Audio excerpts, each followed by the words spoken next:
Beyond and hello everyone, my name is Jonathan Dornbush. I am your host for episode 580 of Beyond, our weekly PlayStation show here at IGN. Before we begin, we have a really big announcement that I want to tell you all about. Beyond fans, starting in 2 weeks, Beyond is going to be moving to being audio only. I know, that's a big shocker since most of you already listen to the show as it is in audio. But for those who actually have been watching us, first of all, thank you so much for doing that. You will have to, though, start getting used to listening to our voices and guessing what we look like, just like everyone else has for years. I know that the Beyond I fell in love with was an audio podcast, so we're excited to focus on the show in just one format and make it the best audio show it can be. You'll still be able to listen to it on all the platforms you're used to, Apple Podcasts, Pandora, Spotify, etc., and many others, including YouTube. Yes, you won't be able to actually see us in future episodes, but the audio versions will still be posted there to YouTube for you to listen to. On the other side of this, IGN is collectively working on a host of new shows that we're all pretty excited about. So please stick around. We're still here, and I'm incredibly excited for the future of the show, and I hope you are too.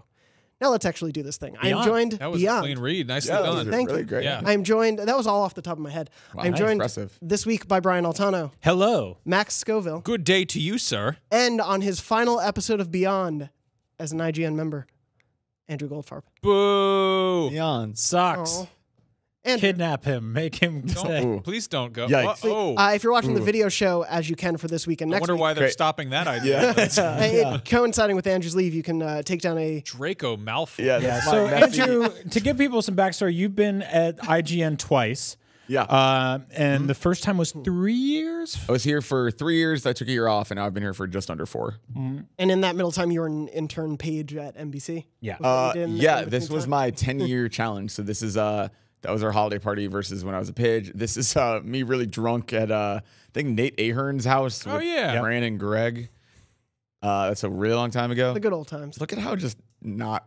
Oh yeah. There's a weird me. thing that Yeah. happens in like 2012 where nobody looks good in pictures. Yeah. Yeah. Like no one. I don't know what happened. It's on the eve of like early iPhone. What is this? That's Where did you meet such a big pumpkin? That was in LA, and I had a shirt that said, actually, when I posted this, you responded to it and said, "Did you get hacked?" Which was my favorite response.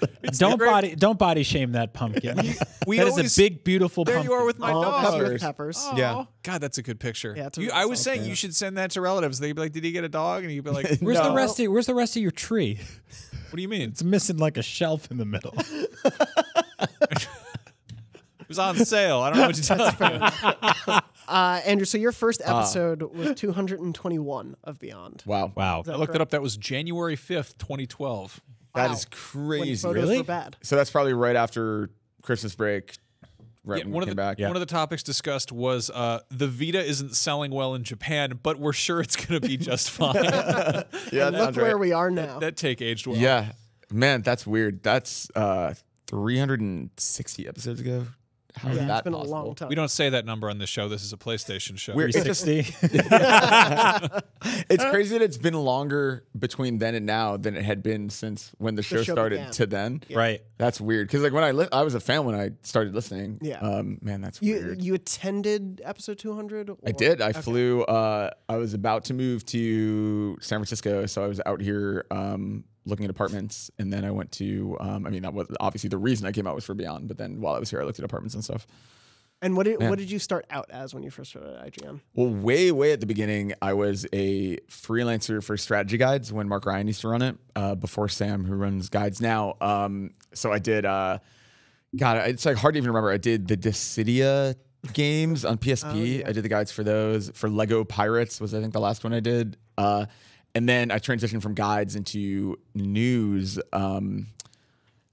Like early summer, I guess, that year. And then like end of July, I moved out to San Francisco. And I think my first time in the office was either last week of July or first week of August of 2011. And then you left The for a rest little is bit. history. Yeah. You I left for a little bit in 2014 or was it 15? Yeah, 2014 I left sometime at the beginning of the year. And then I was gone for just barely over a year. And I came back in May of 2015. So were you here for PSN is down, and did you just miss I think that? I just was after that. Okay. Yeah. So yeah, I'm trying to line up the timeline with the It was- PlayStation timeline. With the PlayStation timeline, I mean, I was here for like all the rumors leading up, like all the stuff leading up to the PS4 announcement, all of Orbis, all of that stuff. And I wrote. I love actually- my Orbis. I don't know about you. Yeah, same. I wrote the article for the PS4 being announced, which is weird. Right. I keep finding articles. We keep talking about stuff, Yeah. and we're going back, and I find stuff that I wrote, and I have zero recollection of writing. Isn't that weird? There's stuff that seems like it's the end of the world, and then you're like, what was that? Yeah. Don't even remember that actually being part of my job. But Yeah. so then you've been back since, was it 2015? May of 2015. Okay. Yeah. And you've been my boss since middle of 2016. That's right. Yeah. So you're free. I'm free now. Yeah. Can do literally The whatever you site's want. just going to be Gilmore Girls and Kingdom Hearts news. You're gonna be like until they wine find drunk a at replacement. work. It's gonna be great. Yeah, it's going to be great. Doing Sudokus at your desk. I don't Sounds know. wonderful. I don't know what you like to do. I do really. love Sudoku. Gilmore so that Girls sounds is great. good though. Yeah, it's a Yeah. real good show. Yeah. But that's back. There you are visiting Stars Hollow, setting of Gilmore Girls. Yeah, The thank you old- so much the for old We're bringing doing that a really back. great job ingratiating people to the audio only style of Yes, this podcast. Yeah. Well, they'll get used to it in a couple of weeks again. Yeah. But yeah, so like obviously you were saying it's been longer since you started from the show than when the show started from your first episode. Like Yeah. how has your time not just with Beyond but IGN in general been? It's now I'm like I've been promoted high enough that I just am in meetings all the time. So it's really weird thinking back to when I was like writing 20 news stories in a day. Because when I started, like there was really no structure for what news was here, basically at all. So when I came, I in, was like, managing Andrew and news, so those things coincide. Well, at first it was Colin Campbell, and then That's right. Colin switched roles in like 2012, and like after about a year, you took over. You ran news and features at the same time. Yeah. Whoever designed that was not smart. Yeah, That just seems like bad writing. Like that you were at one point were Goldfarb's manager. yeah. Like, Yeah, it's weird thinking of that because I sat next to you. Well, I sat across from you at my first desk. Yeah. And then I sat next to Justin Davis across from Rich and Audrey. Then I moved and sat across from you and Jack. And then eventually we moved. It was you, me, and Fran all in a row. And you guys had a sign that said Little Italy. It was really sad. No, I managed you and Clements. Yeah. And it was like a fun little team. We knocked out cool features every single day. That was kind of the golden era for me because we would come in. Thanks. We had no, I mean I'm you're just- great. just You're kidding. But it was just so like the rhythm was really good because that was when you were also free enough that you could like actually like quickly Photoshop something and just like have a quick easy morning like of just being creative. So like we would sit there, hear the big stories, like I would bang out whatever the basic news story was and then help you start doing some research while Clements did like a follow-up feature about like what does this mean or like what is the history of this, blah blah blah. And then you would just make like these cool like infographics because back then we were not even experimenting with news video yet really. Yeah.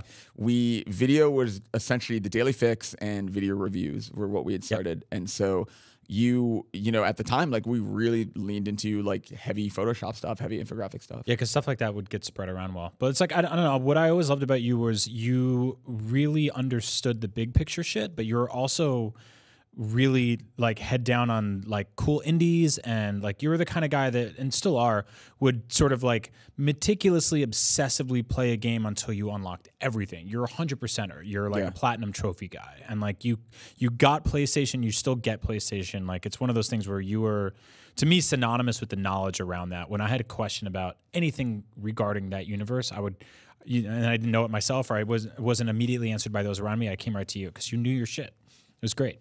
Yeah, it was weird coming into because the only reason I know anything about PlayStation is listening to Beyond and like really getting into it. I mean, obviously, like I grew up with loving the brand, but it's like it is weird. I don't think I got into like understanding like studio culture and understanding kind of like who somebody owned, who they didn't, and really paying attention to like what was happening with PlayStation as kind of an ecosystem until I really got into IGN.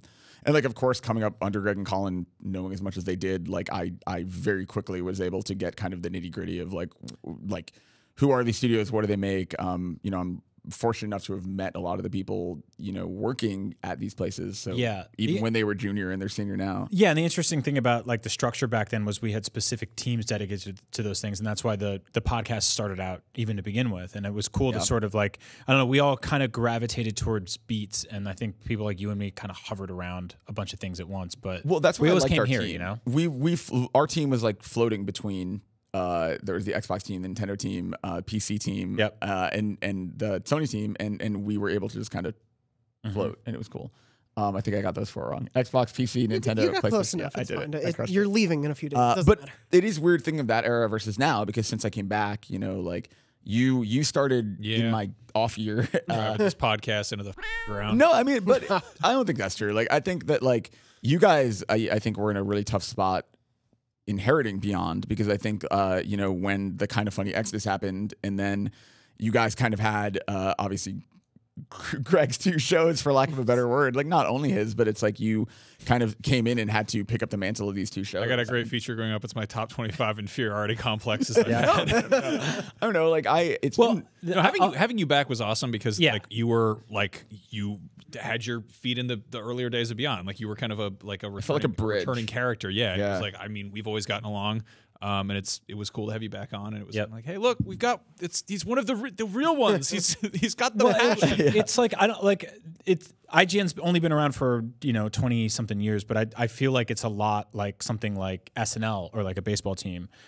Baseball players come back to baseball teams less often because there's like your body deteriorates over time, but with the entertainment industry, it's a little different than that. And I think that like ultimately a place like IGN is like everybody has the era they started watching it, and the same thing with something like SNL, right? Where you're like, oh, this like my era is like the old Caddyshack era, or it's like the the Adam Sandler era, or like the Will Ferrell era, whatever it is, or maybe you're into stuff now, and like that always comes and goes. And I think like when Greg and Colin left, that was like the first time they were like, hey, it's like the new season of SNL. Now I think there's a cadence to understanding that like Beyond will hopefully outlive all of us, right? Like it'll be the kind of thing where there'll always be somebody being like, PlayStation is awesome, let's talk about it. So. Yeah, and I think it's like a really weird Beyond, but also just IGN as a whole. Like Justin pointed out to me that like my time here is a third of IGN as a whole, which is weird and crazy. And it is just, I don't know, like it's been great. Like you're one of my closest friends now, and it's weird that I didn't even know you 5 years ago. Like it's so bizarre. We had that weird thing where like I knew you never meet him. What are you doing? What's that? No, don't worry about it. Oh yeah. Well, say nice things about you too. That's fine. No, on I don't Friday know, he's dead. I don't give. I remember seeing you when you were at 2K and like going up to you, and like I don't know, we were always like, we had mutual friends, but we weren't like fully friends yet. I'd go up to you and be like, so how's when you do Duke Nukem Forever 2 or something, you'd be like, anyway, I'm gonna go back to work now. Actually, I'd be like, anyway. You yelled that at me on an escalator at PAX. I did it at several events. I had a whole press tour for shouting that at you. Yeah. Well, and it's like, it's amazing with you because I remember. Why are you my friend? I didn't. You were the one who reminded me that we actually met also when I was a Gearbox at PAX East. PAX East. Yeah. And then, but I remember like you were really good about when you were at NYU, like featuring stuff that we talked about. You worked for the paper, and you would often like reach out to us and be like, hey, we're doing a segment on this. Or I was the editor at our school newspaper, and we had page 2, which essentially was whatever we wanted it to be every day. Celebrity gossip, basically. And so there was like multiple. It would be like staff suggestions and things, and like half the staff never wanted to do it because it was like an extra load of work. Right. And while I was waiting for stories to be edited so I could take a look at the full paper, I was like, I'm just going to do one about IGN podcast this week. Or like there was one week where I just like featured the comedy button and like 3 IGN shows, because I'm like, who cares? Like radio, the newspaper. Yeah. I was like, you should go listen to this, not on this page, but like in your earphones. What happens when a stoppable force meets a very movable object? I had met you back at that PAX, and then you emailed me early 2016. Yeah. I remember interviewing you too. You had one of the best job interviews I've ever been in on. Oh, thank you. Because you just like, you just knew IGN really well, and you knew what we wanted. Like it was a really easy interview, because I felt like a lot of other people we talked to, even if they had more experience, they were kind of speaking to a different audience. I felt like, especially with their samples. But I feel like I clicked with you really quick. Well, thank you for that. I've loved working with you for the past almost 3 years now. I'm very sad to see you go, but very happy to have had this time with you. Remember that time you ate an apple on Podcast Beyond? Yep. And Panda Musk animated it. That's still on YouTube somewhere. Go find that. That is a horrible. Just search Andrew Goldfarb Apple ASMR. How did you think that was okay? We ate an entire fucking ham, dude. We used to record rules on this. Hell yeah! Look at that motorcycle. Wow. That's Captain. He's going the speed limit. Classic Goldfarb. That was when we recorded in what is now the Columbia conference room. Right. And I don't know, it was like podcasts were like a really quick thing in between lunch back then. That was my lunch that day. You'll always be remembered on the show. Kept the doctor away though. And thank you. Anyway, Andrew, thank you so much for everything you've done for IGN for Beyond, and we're excited to see what you do next. You can't talk about it just yet, right? Yeah, I think the Monday after this goes up, I'll say it cool. publicly. It's gonna be cool, I think. Yeah. Excited to see what I hope so. Yeah. Hope you like hope apples so. because he's Also, going to an orchard. Can we just really quick acknowledge that like when people leave IGN, it's not necessarily because IGN is going downhill or falling apart. Right. Like I think that's a Yeah. misconception. I see that in comments a lot. It's like, no, people move on, dude. So Chloe and Finnegan and I all announced within like a week of each other, and then immediately conspiracy theories were rolling in. I do love anyone who speculated that three of us were doing anything related to each other, because that would be the most that would be mismatched. Spider-Man and his amazing friends. The three of you would make a Iceman. great ladder to reach those high apples. CAS, your new YouTube channel. Oh. Chloe, Andrew, and Sean. But no, Andrew, thank you so much. I'm excited to have you on for this final episode, and of course, Thanks, I hope you're able to come back at some point. Can we see that picture of the pumpkin once more? Yeah, let's do the One more pumpkin time, shot. Yeah, there it is. Beautiful. Look at that, That was- fucking pumpkin. Sorry, I keep cussing. was on so it. I gotta good. bleep it out. That was really good. So I that just is. gotta- Look Did at you that. fit in it? Did What you a- go in it? Yeah, Gorgeous time I to looked light. at that pumpkin. Did you bring it home? That was my first apartment in San Francisco. That live action Charlie Brown movie's coming along really well. Yeah, I love it. It cost you $3,200 a month, I assume. You bought me I a think Charlie Brown shirt. We've at one bought you point. Charlie Brown shirts several times, Yeah. and you don't wear them because it's mean that we buy them for you. But you're a Charlie Brown ass dude. That's why we keep buying you that. Yeah, I get it. Yeah. It's cool. Getting Bye, hit with everybody. footballs and shit like that. You wear that Texas shirt that you had to get because a baby threw up on you on a plane, but That you was wore the the day I Charlie moved Brown here. shirt. Yeah. Yep. That's the funniest thing to me. That baby that threw up on you, you had to wear that shirt that looked like laundry day. On the day you moved here? Yeah, that was the day I flew here. Can I tell a really funny story real quick? Please. Yeah. One of my favorite stories ever with you was that you and me flew to Germany together, and we said you were like flying so much that year, and they offered to bump you up to like first class or some shit, and you were like, "No, I'm gonna hang here with Brian." And we're gonna be friends. We're gonna just get drunk on this flight. It's gonna be amazing.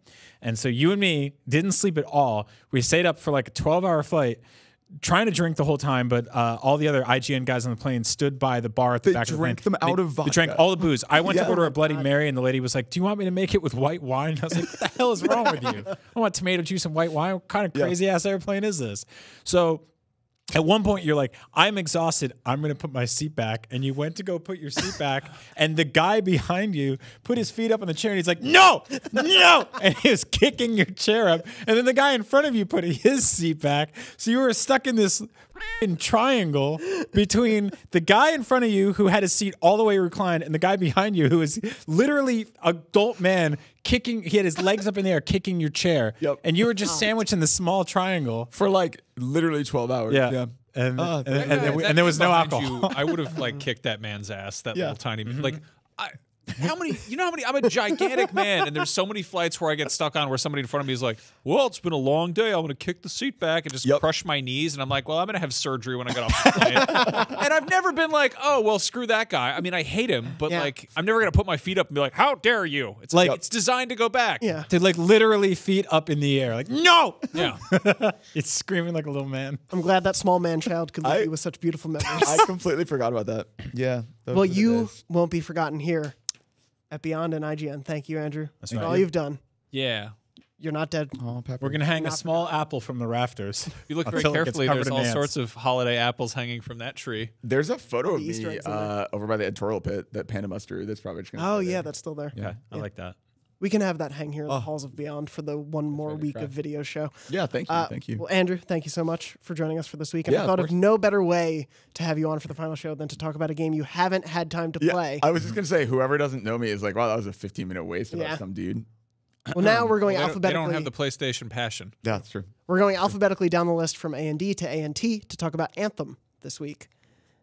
It's the only thing alphabetically that would make sense here. Oh. Yeah.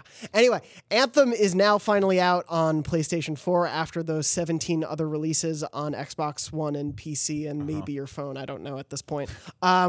Brian, Max, and I have all had a chance to play Anthem. Before I go into my thoughts about it, Brian and Max, I want to know, how are you guys feeling about it and how much have you played, just to give people a sense? Because James Duggan, our reviewer, has played about 40 hours or so of this game before his review went live. So I think we're coming from it from a slightly earlier standpoint. But Yeah. I think we can still talk about the I have initial not parts played of the 40 hours of this game. I did this preview event, or this not preview event. It was a preview event, and then it was a sponsored shoot thing that I was playing the demo with a bunch of other people, and it was all sort of like a canned thing.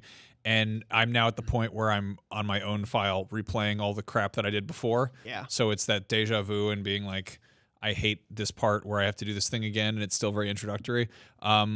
I've said this a bunch of times. I don't think it's ready yet. I want to wait and see what happens. I think we're at a point with games where you have to be like, should I play it now? Not yet. I mean, like Fallout 76 had a cartoonishly disastrous launch, and they just announced sort of the roadmap for where that game is going. Right. I'm very curious to see what that game looks like if they do in fact continue to support it and kind of funnel the money that's going into it back into it, to actually develop it and add to it and fix it and keep things going. But like you look at something like GTA Online, which when that first launched, if you were to review that kind of on its own as what is this, and then look at it a year, 2, 3 years later afterwards, it's a constantly growing and transforming game. And Anthem's the same way. So for us to, but there's no base game there, you know? Yeah. Right. I feel like it's so much easier to talk about a game like Fallout 76 because you can go, this is broken, or this is a lie. Yeah. You know, it's built on Fallout, so there's an expectation there. Yeah. Anthem is totally a new thing. I mean, then you look at something like No Man's Sky, where you're like, okay, you made all of these promises, which actually, like, people are actually starting to dig up with Anthem, where they're like, you said it would do this and this and this, about like make your own story and like the world will bend around your own narrative. None of that's really there. Mm-hmm. This is a tougher game to talk about because it's a 6.5. It's a Gerard Butler movie. Like, it's not. No, that's fair. Like, yeah, the one where he fights the weather. Yeah, like something like right, or it's like it's White kind of House, Geostormy, actually. White House Down, or whatever. Where you're like, this is not a bad movie. This is not a great movie, but I don't like everything I played so far. I was like, this is what you brought to the table for like your big new AAA game that's going to have a 10-year life cycle. Like the opening hours of this game, I don't think do anything to really entice anyone that this is a world worth caring about, that this is characters you should connect with, that this is like the first few hours of this game, like literally are fighting incredibly generic mid-2000s video game. I would love to do a trivia contest of is it Anthem or Destiny? Yeah. And like pull the names of the enemies and the items and be like, which one is it from? And then like the world itself is like I think the premise of like there are a bunch of gods and then they leave. And they leave behind their tools and their weapons. And they abandon this world. What happens from there? I think that's like a really fascinating writing prompt, right? In terms of the actual deliverables here, like I think like the voice acting is interesting. I think some of the art direction is really cool. But I think ultimately this does not gel. Like this is a game that for the first few hours you are collecting orbs and lighting up nodes and you're fighting like ice wolves. And it's just, I don't know what happened here. Well, like, so the story I'm thing, not mad at it. I don't hate it. The story thing is so antithetical to what this is. Right. Like, what's the story of a great chat room? Like, what's your favorite story in Facebook? Right. Like, there's none of those things are sort of, it's a space for people to coexist. And you see something like GTA 5 or Red Dead where they build the world, they build the ecosystem, and they put both the online component and the story in it. Like if they'd taken Anthem's sort of sandbox and they'd built from the ground up like a cohesive single player experience at the same time developing a huge sprawling, multiplayer experience, that would be really interesting. Right. Yeah. And, maybe the stuff, the story decisions would have informed the multiplayer, but I feel like it was probably the other way around where they kind of have to just have something for everyone. It doesn't feel like it's doing anything great right now. And all I keep hearing from everyone is like, let's give it 6 months, let's give it a year. But if we all walk away from this for a year, they won't update it in a year. And so like a couple people, and I know some of you are out there probably mad at me right now, but a couple of people are going to have to get head down on this one and just keep playing and playing and playing and, be the whales to the guppies, as they say. I mean, we saw that Fallout 76 roadmap got tweeted out the other day. Yeah. And they're like, we're making content for those people. Guess what? There are people playing 4 hours a day on average right now. So there are obviously, this game will find an audience. It will be big. Right 100%. Now, it's sounding like the launch is softer than, say, Destiny 2, or The Division. That does not bode well for the big AAA franchise from a giant studio like this. But what's here right now, I don't think is enough to keep people. Maybe I'm wrong. It's definitely not enough to keep me. I will keep an eye on this in a year and see if it's worth returning to. But I feel like by then, the language in the conversation will be so far gone from me, and I'll be playing other things and probably other consoles. Like, what's really interesting to me is I think you both nailed it. So I think I'm a little more up on the game than both of you are, but I totally see all the criticisms of it, both from you and of Doug in our review, because it is two halves of a game that are diametrically opposed to one another. Yes, and I was talking to Miranda Sanchez on our guides team a bit about it, and it's like you have this single-player, first-person perspective, story solely based aspect of Fort Tarsis, and then you have this outside world where you're supposed to go around in a third-person action game that you can play alone, but is more intended to be played with other people. And everything in one aspect of it doesn't really feel like it gels with the other half. And so, as you were both saying, neither side then is great as a result of it, because they've had to split their intentions of the development cycle. I'm like maybe 10 to 12 hours in. I'm liking not the story. I think the story is very like MacGuffin-y as it could be, whatever. Right. But as I've gotten to basically after every mission, I go back and have conversations with every single person in Fort Tarsis to figure out who I like talking to a little bit more. And there have been a few threads that actually have really interested me. And I think you do there are so many like weirdly specific characters that I do think are shaped by the Anthem world itself. Like these characters exist because of this odd world.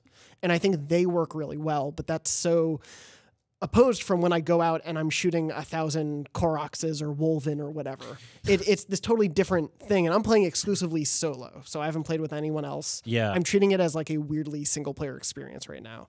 And it's sort of not great for that. It could be worse. Yeah.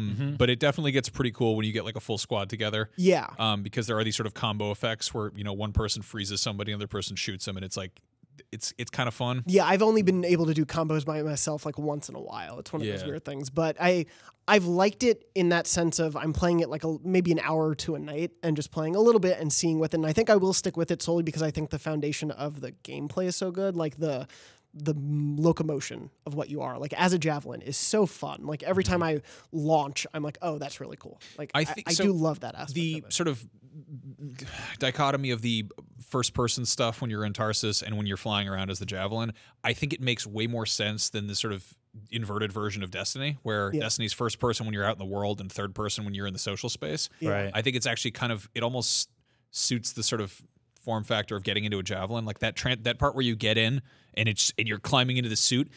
That's enough to kind of keep me hooked. Like I sort of like that element of like it almost feels like sort of role play in that sense, where you're like I saw someone complaining like, oh, like your character customization it's kind of you pick one from the menu. It's not really exciting, but then you get to the javelin customization and it's kind of nuts. It's so completely deep. Crazy. Yeah, and I'm into that because it feels like like the javelin that's your avatar. Like you as the player, there's that sort of separation of like you are a human being engaging with a machine to play this experience, and in the game you're a human being engaging with a machine to do the thing within the story. So like there's that.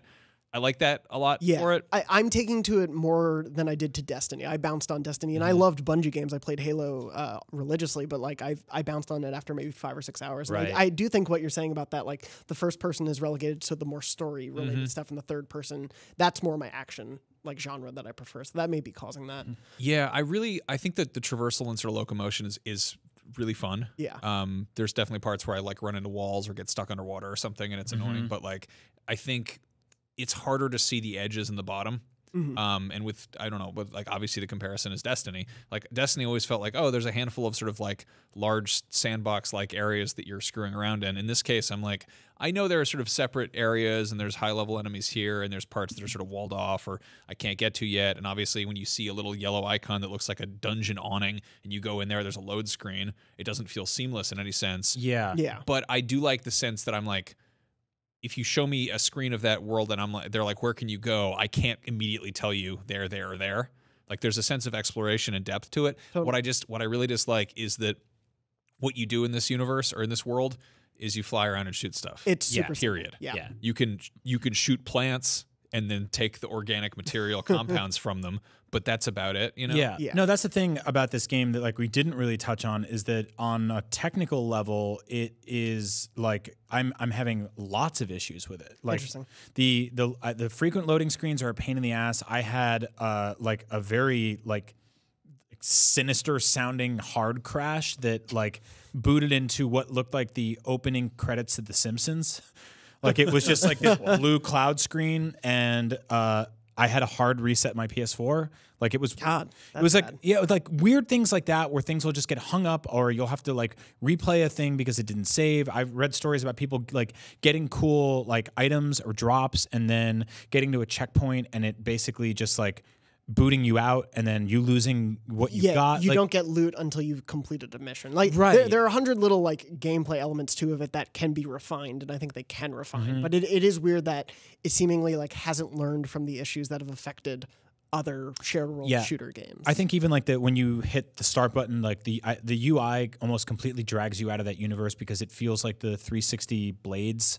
Like that old OS. Those menus are kind of a lot. Yeah, it's just like stacked folders and icons, and it's just like I understand that there's a lot of information for them to parse here, but it took me longer than it should have to just figure out how to change the color of stuff on my Mac. Yeah, like the fact that there's like pick the material, and then there's like a separate thing to pick the color of the material, and it's just sort of like it's just a little bit too clunky. Yeah, there's a lot of like little bits and pieces that need to be ironed out. Like I was playing and then I bumped out to the main PS4 menu because I needed to like go check on my dog, and then I went back and the cutscene just ended. Like it didn't do that pause thing that a lot of games do, and I was like, well, I can either restart that mission and replay those 20 minutes or just figure out what happened in the cutscene, and like the story's not that complicated, so you can figure it out. But I mean, the thing I hate about a lot of EA games is that they feel very much designed by committee. Because they obviously are making games for a huge audience and they're trying to have like a little bit of everything people like. But they also usually have all the rough edges kind of sanded off. Like the things that are loose or broken or don't work aren't interesting. They're not in a fun way. Occasionally you'll get like a great like Battlefield glitch where like a horse goes through a wall or whatever, and I like that a lot.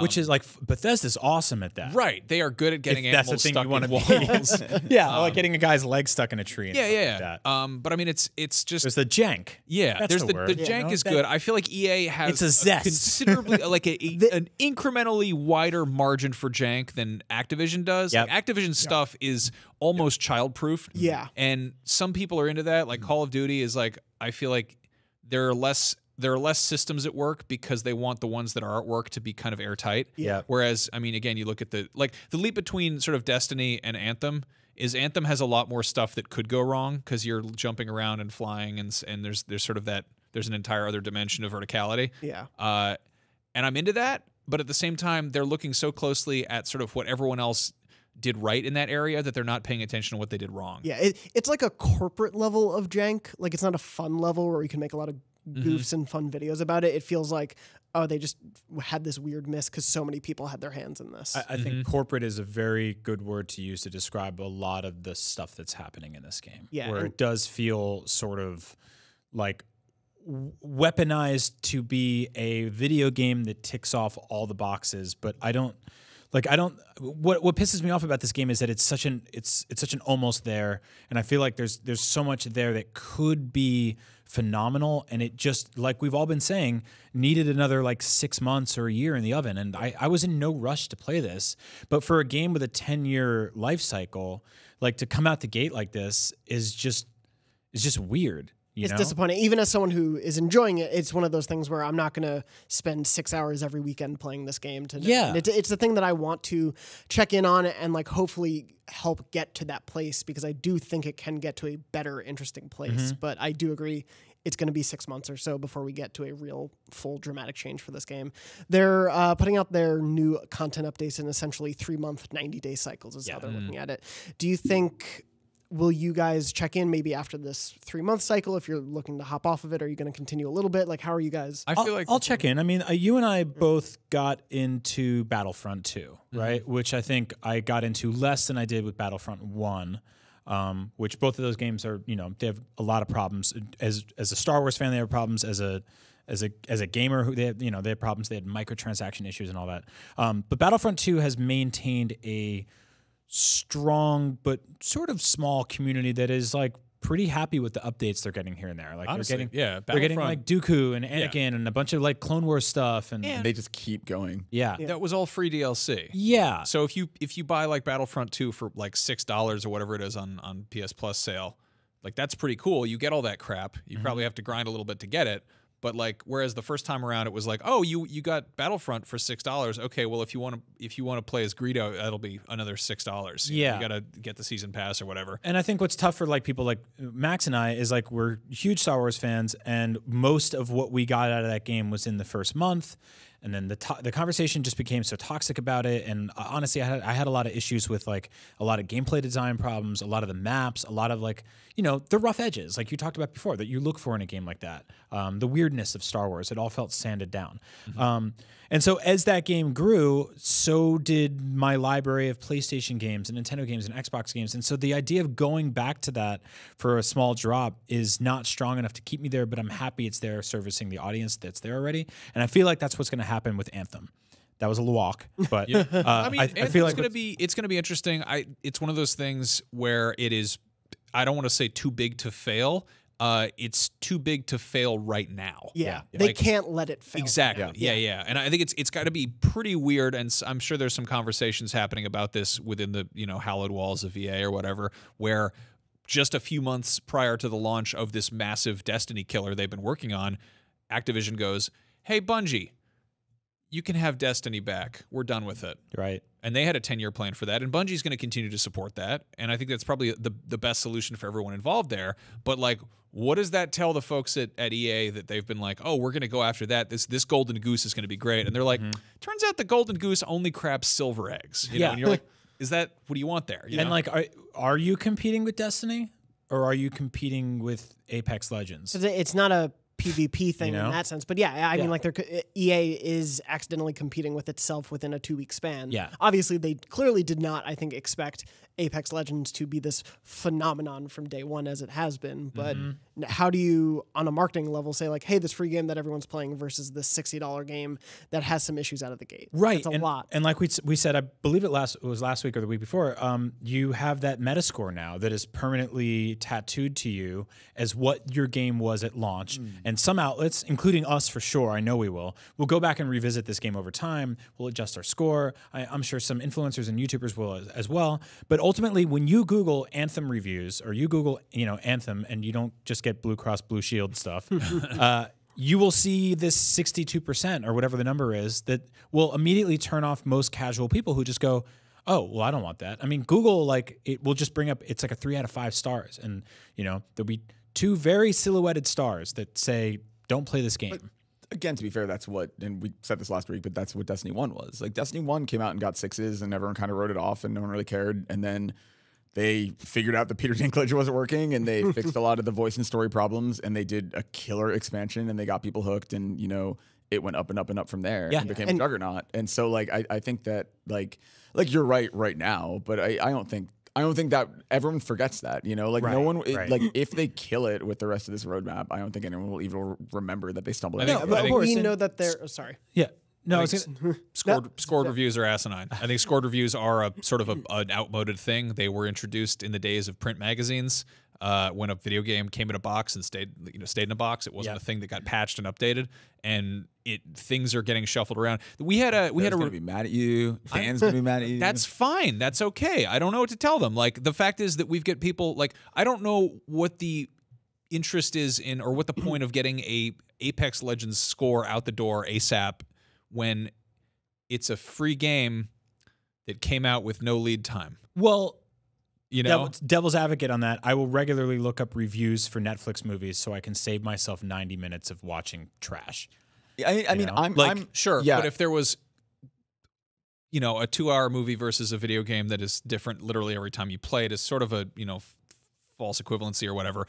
But if you could look up, I don't know what to compare to, but like the fact that you can just watch somebody playing a round of Anthem or Apex or whatever, and just be like, what does the gameplay look like? The raw gameplay is a concept that was completely incomprehensible at the time when reviews were sort of prototyped for video games. And that's, I mean, because we still have to value somebody's time, we have to value their bandwidth, the amount of like resources it takes to go like, this is a 15 gig game, or this is a $60 game, or it's like Anthem is not a free game, it's $60, and so I think in that regard there's value to that. And it's also the reader service, and we've experimented with this in the past. People don't want to read 10 paragraphs. That breaks all of our hearts, obviously, but they just want a number. They want a score. They want to know, like, what out of 10 is this? Everyone's tired and they're stressed. Yeah, no, I mean, I understand that the scoring, especially with games, has like a lineage where it goes back to like high scores and charts, and there's a sort of assigning a numerical value to things is like, that is in the DNA of games. Right. And it's just kind of funny to see it sort of when we looked at that lineup of games that were coming out that same day as Anthem, and we're like, holy crap, it's going to be a Far Cry. We didn't know about Far Cry. Far Cry was a slower burn, but like it was like, like Resident Evil and Anthem and Metro are all coming out the same week. That's crazy. And Kingdom Hearts and all these games. And then the fact that Apex kind of scooped in there and was like, hey, 25 million players all at once, surprise. And we found out about it like a week before is just, that's a lot. That's a lot to unpack. I think that's because the base game there was so much more solid than the base game you're getting with Anthem for $60. And that's the thing. They built this core thing that just fundamentally worked. And I think, like, even look at Minecraft, right? That's another game that's evolved and grown so much over time. We had to adjust our review on that because the original review for that game was like, there was nothing in that game. It was like you can build blocks, but the core idea and the gameplay and the loop in that game was fundamentally solid and strong. And I think that to me is what's missing here. And that's where I think like that's that big miss right out the gate. And I think had they kept it in for another few months and then been there day one with this thing that just worked fundamentally for everybody, then everything you build on that, awesome. But if you launch with an 8, regardless score or not, what feels like an 8, I think it's a better move than launching with a 6.5, obviously. I'm dying to know what happens at the next EA earnings call, where they're like, which is deemed more valuable, the free game that launched that was built on the shoulders of Titanfall 1 and 2, which I think probably underperformed by EA's insane standards, and then turned into a free-to-play game that people are probably buying loot boxes in. How many they're buying is another question. Does it justify not having a price tag, period, on the game? Or the $60 BioWare game that had a year and a half. That's what's so crazy, though. It'll be like 2 earnings calls from now, probably, or 3, because you have that kind of it's what you see in movies a lot, where Anthem, based on pre-orders, is probably doing just fine, and then it's going to be the weeks after that where it happens. It's like when you see Batman vs Superman open, and it's #1 at the box office. It makes a lot of money that first week and has a lot of impressive numbers. You get to say but then obviously, movie in America. then it has a 70% drop off. That movie had that dramatic and so I think the test for EA is going to be, well, for all of those $60 pre-orders, maybe that's going to negate what Apex Legends did in those first 2 weeks. Like maybe they break even not having that front cost, but 6 months later when Apex Legends is still doing really well, if Anthem isn't, that's where I think it's going to be kind of a weird challenge for them. Yep. We'll see. We'll be tracking this one. Yeah, I think it's a super weird time for a game like this to come out and to not come out in a ultra polished or completely broken state. Like to come out in a middling state. I think we're really like on the cusp of people aren't going to accept that anymore. Yeah, you guys really made this entire situation awkward for me as the new Anthem community manager, though, like making me sit through that entire conversation. Should have known better. Yeah. Well, you have some feedback to bring back to the guys. Well, like Anthem, you'll get better. Also, you're joking, right? Yes, very much so. Yeah, that'll get reported on Reddit in 5 minutes. Please put the Anthem in the game. Oh, my good Charlotte? Yeah, thank you. All right, I appreciate your work. Apple Orchard has an anthem. What is it, Brian? Please sing it for us. Everyone loves an apple with Andy Crunch. Oh, I don't know how to move on from that. Obviously, we will be talking about Anthem and apples and much more to come in the future as that game evolves or things change with it in other ways. We do want to talk about something that is kind of surprising to me and is a weird like capstone for your time here in that Dreams is actually sort of finally coming out in an early access form. So this of course happened right after we recorded the show last week, but obviously want to mention it. Dreams is getting an early access version this spring. It's going to be releasing for $29.99. There are no UK or Australian prices available at the time of the story that was written by our wonderful Joe Scrubbles on our UK team. But it's going to be the creator early access version. It's going to contain a suite of creation tools and tutorials for using them. It won't have the campaign, though, that Media Molecule is working on, so that aspect won't be there, but a lot of the curation tools, the testing out levels tools, the actual designing of those levels tools will be available for people to purchase. They said sometime this spring. There's like a nebulous window, which obviously means anywhere from March to the beginning of June. So we'll see when that comes out. Andrew, we've joked about this before, but like yearly beta delays and release delays of Dreams have been like a part of your career and my career since this game got announced at the announcement of PS4, or was it like shortly after? They first showed it as like a tech demo, like when the PS4 was announced. I think they announced it at what, E3 2015? I want to say is when it was actually like titled Dreams and got a full reveal. I mean, I think this is a great thing for them. I kind of wish they had done this a year earlier. Like, I love the idea of putting this out for 20 or 30 bucks, letting people build out the background, basically build in the catalog of things you can find and select, build in some of the pieces of the world that people can drag into their creations. I think this is the best possible thing for this game. I'm just amazed it took them 4 years. Yeah, I'm wondering why now is the time. Yeah, but I love the idea of holding off on the campaign. Like, I would even have loved to see. Like, this seems like the smartest permanent release structure for this game, early access aside, to just bring out the creation tools. Then if people want to buy a bespoke campaign, that's a great, $20 DLC or whatever. I love that for B-roll of this game, you can just show any other game. Yeah, we wouldn't know. This was made in Dreams. Speaking of companies recouping costs of development of things, what's gonna happen with this? Do you think Sony's gonna allow games to be developed in this that can be sold as standalone things? I mean, that is going to be such a fascinating can of worms if somebody makes a game that is like the most popular. Like, let's say Dreams is like this runaway success, right? And someone makes a game that everyone loves. It's like the permanent top of the charts in Dreams. And then the person who made it is like, wow, I should make this game as a full game and sell it. Like, I don't know what happens there. Does Sony hold the rights to it in some weird way? Yeah. We were even joking, could we name a game in Dreams as Game of the Year? Like, when the beta came out, like, if something within... Yeah, what happens if somebody makes, like, Geometry Wars in this? Or Super Mario Brothers. Yeah. And it just, like, functions perfectly, and then people are buying Dreams to play Super Mario Brothers. Yeah, that's the thing. When Will they shut that down? Like, are they going to get cease and desist letters? Because we played when we had the beta here in the office. Chloe played through, like, a basic... It was not great, but it was a Cuphead remake that wasn't like 1-to-1, but it was very obvious using Cuphead characters. There was also the Zelda parody that they did with like off-brand Link. Yeah, and we talked on this show about people recreating PT. People made Dead Space. People have kind of like found things that probably aren't going to get noticed by copyright holders. It would be pretty funny to see EA be like, "Hey, we're making Dead Space," because they're clearly not. Yeah. But I don't know what the answer to any of those things are, and I don't know if Media Molecule and Sony even know yet. You think it's going to be a PS5 launch title? I mean, that's the thing. Like, this game launching at this point in the PS4 life cycle, I would assume this has to come to the PS5 in some capacity. Like, well, I mean, to give this game a possible 1.5 shelf life. If launching in early access in spring of 2019, rumors about consoles coming next year, it feels like if they were in early access for 1.5 years and then had their full launch closer to a new hardware cycle, maybe. I don't know. That doesn't seem possible. And I mean, you could carry over as much as you want from the early access version. Like, hey, here are the 100 games you need to play in Dreams, sort of thing. I wish that Media Molecule would make a law where they're like, you can only make games that a publisher stopped making within the last 5 years.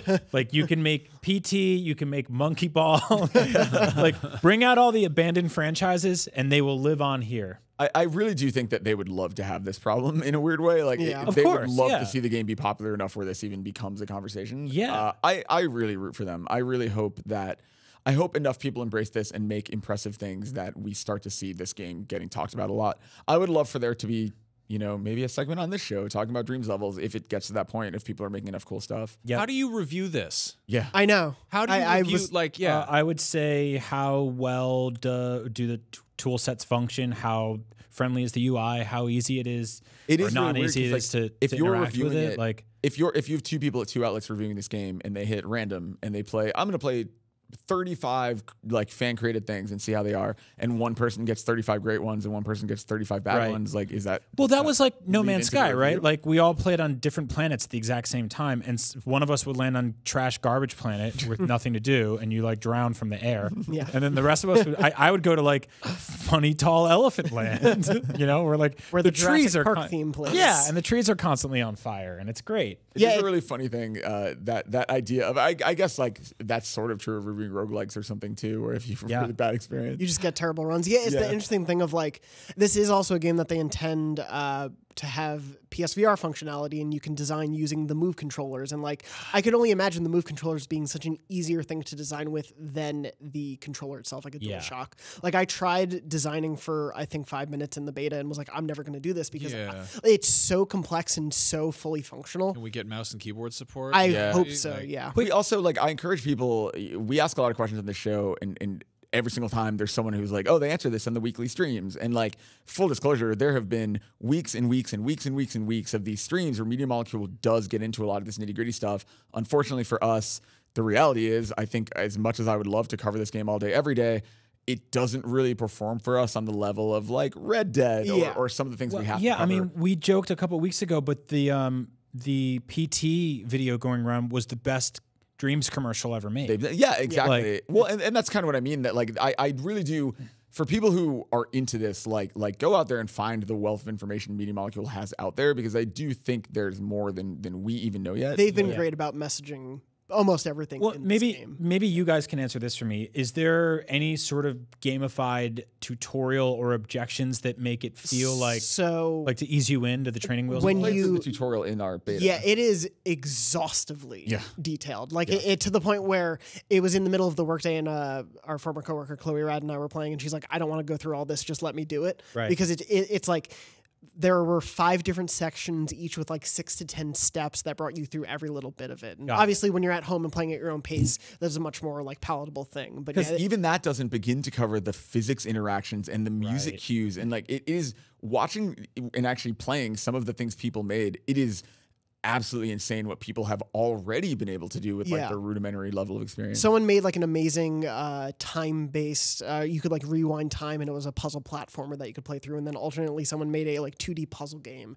And then another was like this crazy downhill skateboarding thing. Yeah, exactly. This isn't a game. This is software. That was I was going to say, it for a month. Do you guys think we're like 2 or 3 years away from like buying PlayStation 5 games that have the Made in Dreams logo on the back? Again, in the same way you see. I know what I'm saying. Yeah, if a million people pick up this game and play it, then yes. If like we had conversations like this about Project Spark. We had conversations like this. In Minecraft, people made working physics engines and got stuff to happen. Like, no game has been able to be successful enough where that became a real prospect. Well, I would love to see it happen here. What if they can circumvent all that by selling the engine? Like if basically, Dreams is the engine. If you license the rights in the same way Unreal Engine works, right? Like no one goes like, oh, Unreal Engine is my favorite game, but they played thousands of games in Unreal Engine. And so if this isn't like a giant consumer success, maybe there is an aftermarket there of them saying, and that's how they recoup. They're releasing a campaign, and it's like, when that campaign comes out, we'll see how they're going to release it. But like, I don't think it's impossible that if they're really successful creations, maybe there is a world where they're going to announce some creators program where Media Molecule will contact you and broker a deal, and they'll sell your campaign. Right. And the crazy thing about this is it's not just they could potentially sell games made in Dreams. People can make entire animated series in this. Yeah, you can make a full album in this. You could make you start with nothing.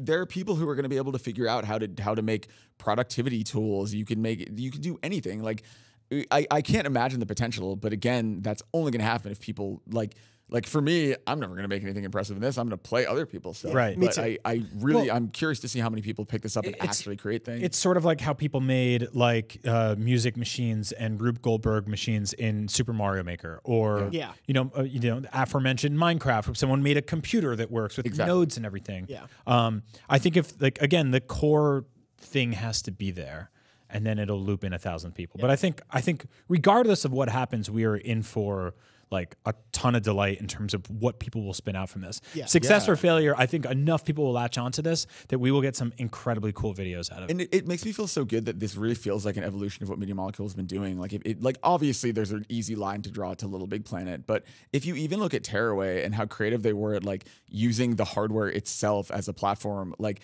they really think about what they're doing, and they really value creativity, and they put the creative aspect in the palm of the player, which is like a really lame cliche way to say that, but I really think it's really cool that they are around and that Sony lets them do this, and I don't think they would be able to function if they weren't a first party studio. So I'm so excited to see what this ends up being. Yeah, I think there's a lot of potential to, having just seen what people made in the beta, I think there's so much potential to what people can make in Dreams, and I do hope that it is given enough time and enough awareness as people buy into it for us to be able to highlight those things. And some of that will fall on us to be able to highlight those really cool things. Right. I mean, somebody made a first-person shooter in LittleBigPlanet. Yeah, totally. Just like, how did that happen? And also that had like no infrastructure, and it was sort of pre-ish Minecraft. Yeah. And we're at a sort of a post, like there's a share button on the PlayStation 4 controller. Right. This is so inherent to that aspect of the PS4. I'm very curious to see how it does, and I hope it does well enough to also have a life on the PS5. We'll have to see how that does.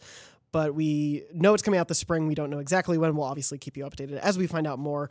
Something happening a little more, a little closer than whenever Dreams actually comes out is the Division 2 open beta.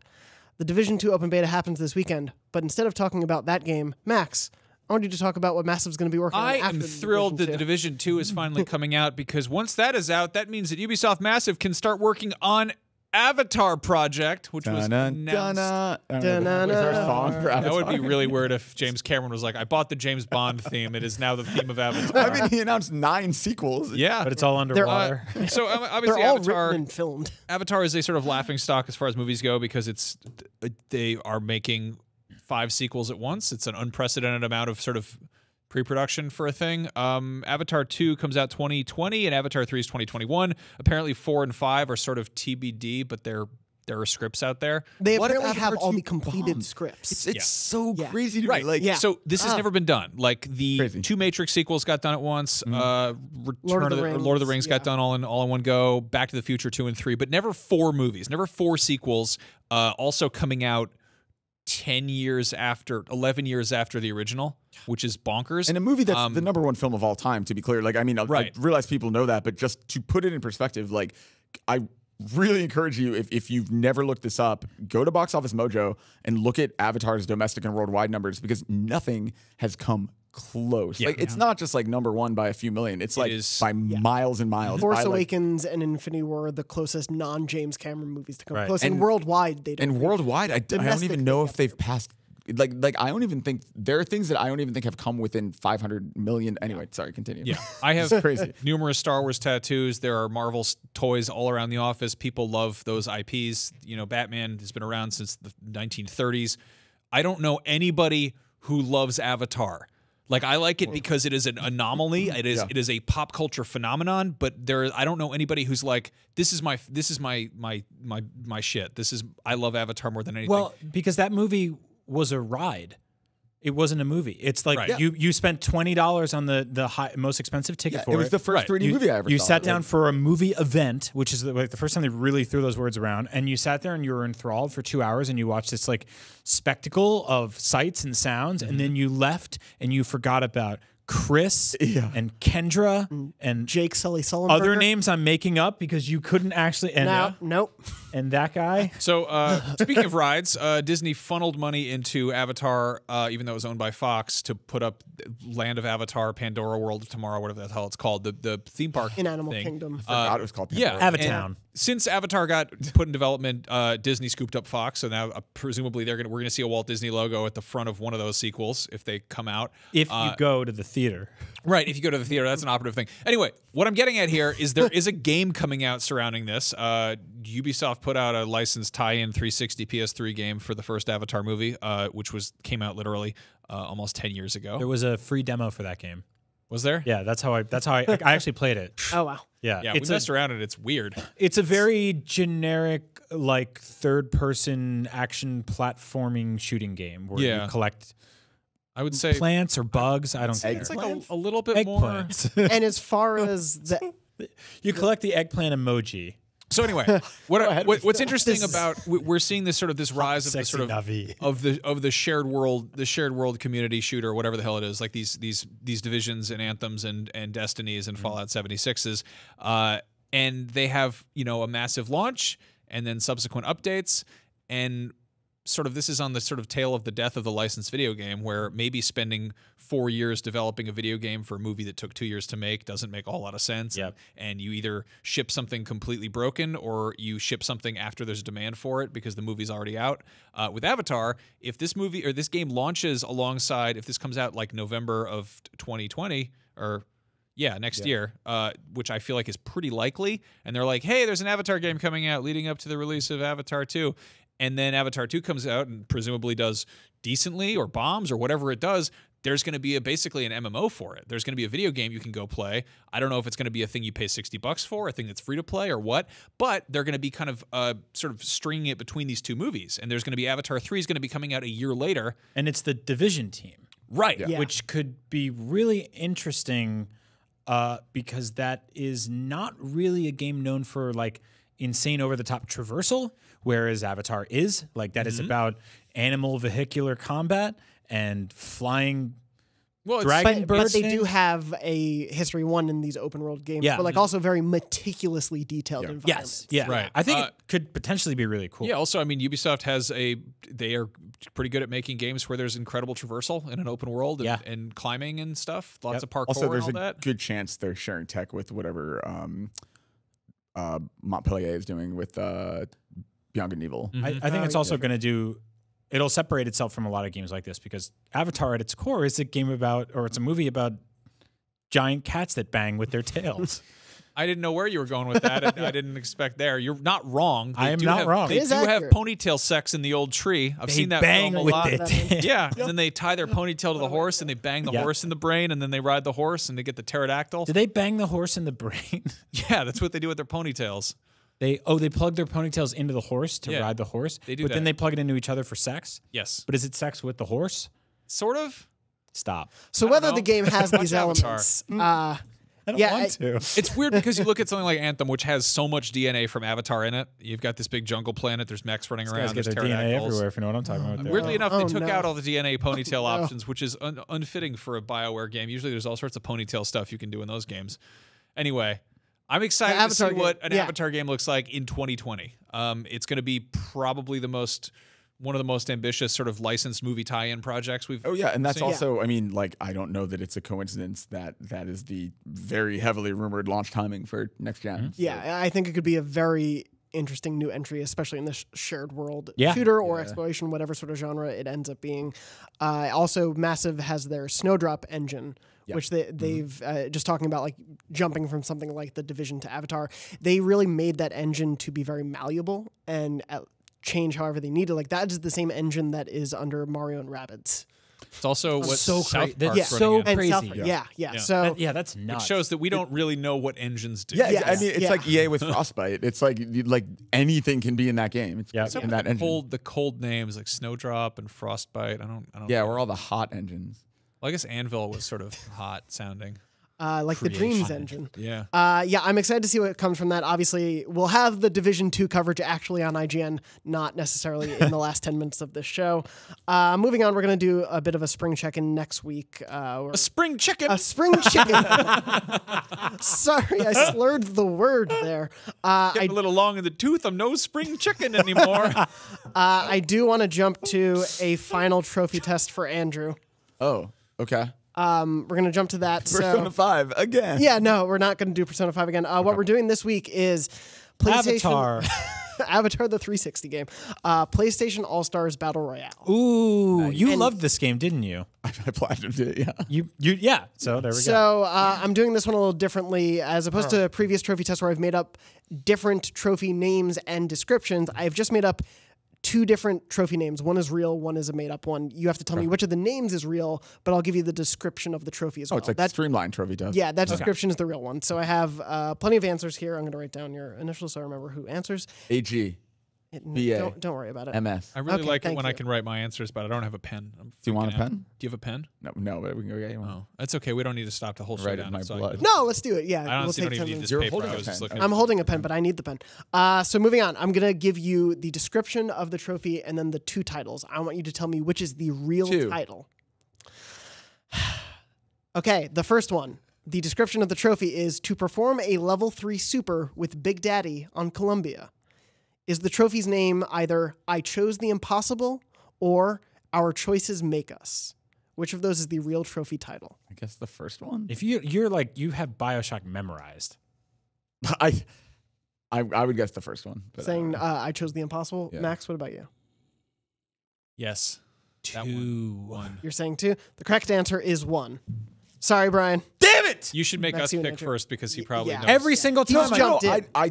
I did this so long ago, but sure. I mean, I know that as a Andrew Ryan quote. But I hop over to GameScoop. I do 20 questions. I knock it out of the park every time. I come here and it's just debilitating. no respect. No respect. I do this for you, Brian. Just to bring you down a peg. It's okay. Moving on. The next trophy is to complete arcade mode with Cole from Infamous. Is the real trophy, brightest spark or greatest conduit?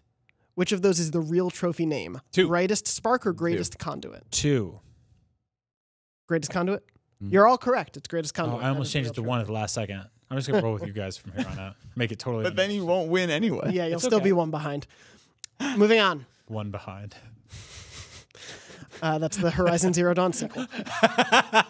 Moving on. The trophy is to complete arcade mode with Fat Princess. Is the trophy title either Cake Please or Let Her Eat Cake? That's hard. Both of those things are horrible. Yeah, things better to be say. 2. That's you can't do that anymore. Which is it? Cake Please or Let Her Eat Cake? They've both said Let Her Eat Cake. 1. Cake, please. You're correct, Brian. Thank God. Cake Please. We're tied. Moving on. Complete arcade mode with Dante. Is the true trophy Demon Hunter or Devil Destroyer? I totally forgot Dante was in that game. That'd actually be a better trophy quiz. Is guess who's in the game. Yeah. Yeah. Seriously. That'll be a Destroyer. tiebreaker. Isn't Isaac from Dead Space in that game? Yeah. God, that's weird. So is the correct title Demon Hunter or Devil Destroyer? Devil Destroyer. Max? I really don't care. I don't. Number 1. 1 All right. behind. I go Demon Hunter. The correct answer is Demon Hunter. Sorry, Brian. Shit. Moving on. Complete arcade mode with Evil Cole. Is the correct answer Demon of Empire City or Devil of Empire City? Why you keep doing this? It's the same thing you did twice. Yeah, that's like That was the point. Brian, is it Demon of Empire City or Devil of Empire City? Demon. 2. Say Devil. Devil. It's Demon of Empire City. Nice. They're both demon in the title. Correct? Wait, I got it right that time? You got it right, Brian. Nice. Congratulations. Moving on. Complete arcade Are mode. we tied? It is right now. Yeah, 3 across the board. Complete. the end? Is No, this is not the end. Don't worry. Complete arcade mode worried. with Nathan Drake. Is it Treasure Hunter or Among Thieves? Ooh, Brian. Treasure Hunter. Max. ASMR. 1. 1. Number 1. Andrew. I mean, Among Thieves is like the easier joke, so but I would just go with that. Yeah. You're going with Among Thieves? The Yeah. correct answer is Treasure Hunter. Yes! Sorry, Andrew. You followed behind. Lose on your last episode, and you had to listen to Avatar. What a bad week. I have 2 more. Complete arcade mode with Parappa. Is it I Gotta Believe? Yes. Or Kick Punch It's All in the Mind? Ooh. Which Those is are the 2 things he says. It It is. says both of these things. So Yeah. this is a toughie.